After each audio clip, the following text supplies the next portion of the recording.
The Unraveling. Cynthia Maxwell had always lived a life many envied. Married to Gregory Maxwell, one of the wealthiest men in the country, she had everything. The finest cars, the most luxurious home, the finest jewelry, and a life that seemed perfect from the outside. But as the years passed, the glitter of wealth slowly began to dull, replaced by a void that no amount of material success could fill. She found herself in a gilded cage, surrounded by everything she had ever dreamed of, yet feeling more alone than ever before.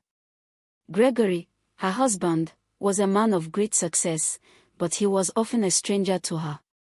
His days were consumed by meetings, business trips, and endless responsibilities that left little room for her. They had once shared passionate moments, filled with laughter and dreams of a future together. But as the years wore on, those moments became fewer, and the silence in their grand house became louder. Cynthia began to feel the absence of his affection, his attention, the connection they once had. She longed for someone to see her, to hear her, to make her feel alive again. It was during this time of emotional neglect that Samuel entered her life. Samuel was young, charming, and unlike anyone Cynthia had ever met. As the family chauffeur, he was always at her service, but it wasn't just his kindness that caught her attention. It was his gaze, sincere, full of warmth, and untainted by the coldness that had started to surround her. He seemed to notice things about her that no one else did, like how her smile didn't quite reach her eyes or how she would often sit by the window, lost in thought. One fateful afternoon, when Gregory had gone away on yet another business trip, Cynthia found herself alone with Samuel. They had exchanged pleasantries, but that day, something felt different.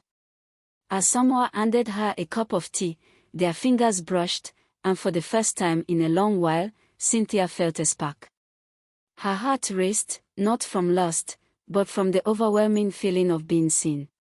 Samuel was attentive, genuine, and for a fleeting moment, he made her feel special again. The line between right and wrong blurred. One touch led to another, and before she could stop herself, their lips met in a kiss that spoke of longing, desire, and years of emotional neglect. The affair started with a whisper and a secret, but it quickly spiraled into something neither of them could control. Samuel became her escape, the one person who made her feel alive in a way she had forgotten. Every stolen moment with him felt like a breath of fresh air, something she hadn't realized she needed. But the weight of guilt soon began to settle on her chest. As their secret continued, Cynthia knew it couldn't go on forever. She was married to Gregory, and no matter how disconnected their lives had become, she had vowed to be his wife. Then one morning, the unthinkable happened. Cynthia stared at the pregnancy test in her trembling hands. Positive. The word echoed in her mind as though mocking her. She was pregnant, but the child wasn't Gregory's. It was Samuel's. Panic rose within her, choking her. She had ruined everything. The affair, the lies, the secrets, they had all led to this moment.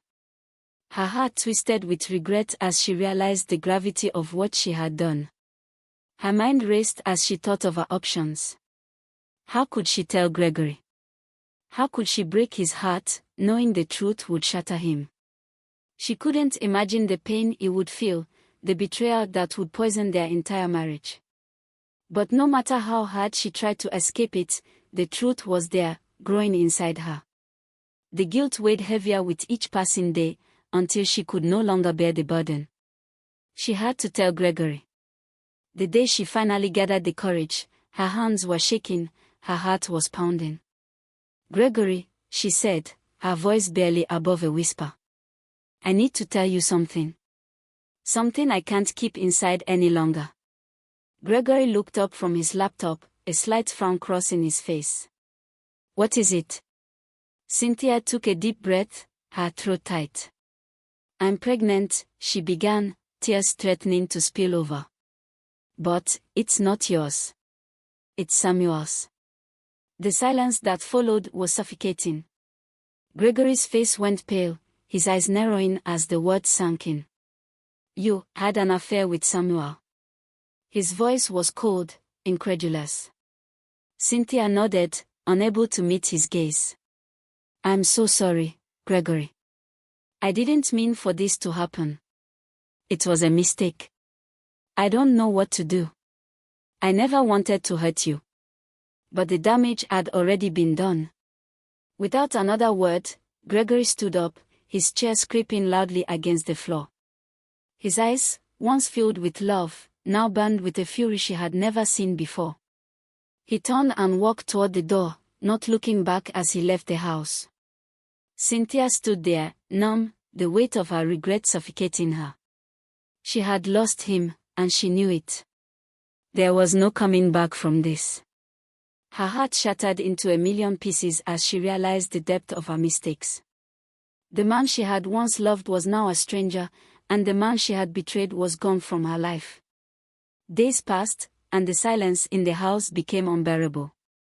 Gregory didn't come home. He didn't answer her calls. Then, one day, she heard the news. Samuel had been fired, thrown out without a second thought. Her heart sank, and she felt as though her world was crashing down. She had lost the only person who had made her feel alive, and now she had no one. She was alone. But as time went on, Cynthia began to notice something strange. Gregory, the man she had once trusted with everything, was acting distant. She would see him coming in late at night, his eyes avoiding hers, his demeanor colder than ever. And then, one evening, as she walked down the hallway, she overheard something that made her heart stop. "Maria, I'll be home soon." "Just wait for me," Gregory's voice murmured through the crack in the door. Cynthia's breath caught in her throat. Maria. Their maid. The woman who had worked for them for years. It hit her like a thunderclap. Gregory, too, had been hiding something. He had betrayed her. The woman who cleaned their house, the one she had never once suspected, had been in his arms all along. The realization crushed Cynthia. In her haste to protect her image, to shield herself from the consequences of her actions, she had ignored the cracks in her marriage. But now, as the truth bared its fangs, she understood that betrayal wasn't a one-way street. Tears filled her eyes as she sank to the floor, the weight of her mistakes and regrets crashing down on her. She had given herself to Samuel, thinking he was the answer to her loneliness, only to realize that she had been just as blind as Gregory. They were both trapped in their own webs of lies, both reaching out for something they couldn't have, both guilty of the same betrayal. And as she sat in the silence of their empty home, Cynthia knew that the love they once had was gone. It had unraveled in a storm of emotions, regrets, and secrets. There was no going back. The damage was done, and all that was left was the echo of the love they had lost.